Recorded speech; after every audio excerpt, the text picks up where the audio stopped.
At 5:50 p.m., a strong thunderstorm, located over Oak Creek, moving northeast at 40 knots. Hazard, wind gusts 34 knots or greater and small hail.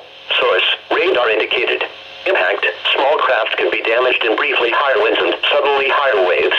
The strong thunderstorm will remain over mainly open waters. As this thunderstorm moves over the water, boaters can expect gusty winds and high waves.